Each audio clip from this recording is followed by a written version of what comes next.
देख रहे हैं शहीदी दिवस पर किस प्रकार से अटल जनशक्ति पार्टी के राष्ट्रीय प्रभारी श्री बम बम महाराज ने लथाड़ा पूरे देश को, और यहाँ तक कह दिए कि अभी भारत तो आज़ाद ही नहीं है। 6.5 लाख शहीदों को कब मिलेगा सम्मान, यानी जब अटल जनशक्ति पार्टी बनाएगी अपनी सरकार। आइए हम सुनाएंगे क्या कुछ कहते हैं श्री बम बम महाराज। सिंह जी को, सुखदेव जी को, राजगुरु जी को 24 मार्च 1931 में जज ने फांसी का टाइम निर्धारित किया था, लेकिन इन देशद्रोही कांग्रेसियों की वजह से, नेहरू, मोहनदास करमचंद गांधी की वजह से और दलाल कांग्रेसियों की वजह से, इनकी सलाह पर 24 मार्च 1931 की जगह 23 मार्च 1931 को गलत तरीके से उनको फांसी पर लटकाया गया। इतिहास तो कुछ और भी कह रहा है, हम उधर जाना नहीं चाहेंगे, लेकिन एक बात जो आपने यह कही है कि किसी सरकार ने भी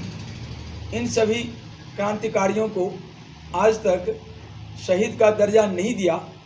यह निंदनीय तो है ही, बहुत ही चिंता का विषय भी, यह दुखद भी है। किंतु अगर ये सरकार ने किसी प्रकार का कोई दर्जा नहीं दिया शहीद का, तो हम इस सरकार की दर्जा का देना और नहीं देना, इनको हम उचित मानते भी नहीं, क्योंकि ये जो सरकार है ये इस देश का सरकार ही नहीं है, ये आज़ाद भारत का सरकार नहीं है। मैं आपको दावे के साथ कहता हूँ, अटल जनशक्ति पार्टी का राष्ट्रीय प्रभारी होने के नाते संपूर्ण दावे के साथ कहता हूँ, आपके इस चैनल के माध्यम से और आज के इस प्रेस विज्ञप्ति के माध्यम से, जो 6.5 लाख जो भी क्रांतिकारी देश की आज़ादी को लेकर शहीद हुए, मर गए, वो व्यक्ति की शहीदी बेकार चला गया, मतलब बिल्कुल ही नकारात्मक चला गया, बर्बाद हो गया। उनकी मरने का कोई वजह नहीं रहा, कोई मतलब नहीं रहा। और ये क्यों नहीं रहा? ये सिर्फ मोहनदास करमचंद गांधी के कारण, मोहम्मद नेहरू के कारण, मोहम्मद जिन्ना के कारण, अंबेडकर के कारण, और जो उस समय के सभी देश को नेतृत्व करने वाले लीडर थे, अपने को कहने वाले लीडर थे, उन सभी के कारण 6.5 लाख क्रांतिकारियों की जो देश के लिए मर गए, उनकी जो मौत हुई, वो जिस उद्देश्य से जान गंवा दिए, उस पर पानी फिर गया, वो काल कबलित हो गया, वो उद्देश्य धाराशायी हो गया, वो बिल्कुल बर्बाद हो गया। आज तक भारत आज़ाद नहीं हो सका, और ये जो भी सरकार है, इस सरकार को चुनौती देता हूँ, वो सरकार साबित करे कि भारत आज़ाद है। अगर भारत आज़ाद है तो वो साबित करे। मैं बार बार कह रहा हूँ, सर्वोच्च न्यायालय को भी कह रहा हूँ, हाई कोर्ट को भी कह रहा हूँ, सभी कार्यपालिका, व्यवस्थापिका, न्यायपालिका और देश की मीडिया, इन सभी को भी मैं चैलेंज के साथ कहता हूँ, साबित करें भारत आज़ाद है। कोई भारत आज़ाद नहीं है, किसी भी सूरत में आज़ाद नहीं है, किसी प्रकार आज़ाद नहीं है। इसलिए अगर इस सरकार ने उनको शहीद का दर्जा नहीं दिया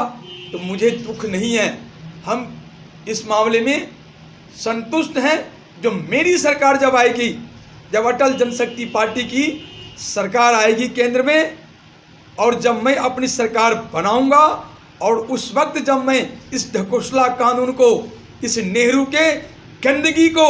कांग्रेसियों की गंदगी को, वामपंथियों की गंदगी को निकाल कर बाहर फेंकूंगा,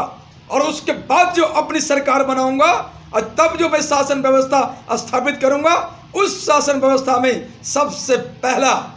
और प्रथम दर्जा अपने 6.5 लाख शहीदों को दूंगा, और उनको अपनी शासन व्यवस्था में सर माथे पर बैठाऊंगा। ये मैं आज आपके चैनल के माध्यम से साफ स्पष्ट अटल जनशक्ति पार्टी की ओर से अपनी नीति क्लियर। भारत 6 लाख क्रांतिकारियों की आत्मा हर वक्त मुझे कहती रहती है, एक एक बार कहती रहती है, क्या कर रहे हो, बिलख रही है, वो रो रहा है, आतुर हो रहा है। वो किस परिस्थिति में है मैं जानता, मेरी आत्मा जान रही है। ये भारतीय जनता पार्टी की, मोदी जी की सरकार भी इस महत्व को, इस दुख को, इस दर्द को महसूस नहीं कर रहा है। अगर ये महसूस कर लिया होता तो मैं बार बार इन सरकार को कहता हूँ कि भारत के संसद में भारत की आज़ादी को परिभाषित करो, लोकसभा में, राज्यसभा में परिभाषित करके और राष्ट्रपति जी से हस्ताक्षर करके अधिसूचित करो। जी सहित सभी क्रांतिकारियों को हृदय की गहराई से नमन करते हुए उन्हें धन्यवाद देता हूँ, बधाई देता हूँ और उनको ये विश्वास दिलाता हूँ जो आपकी जो अंतरात्मा की सोच थी, जो आपके अंतरात्मा मेरे अंदर में जो हमेशा हिलोरे मारती रहती है, हम आपके उन सारे उद्देश्यों को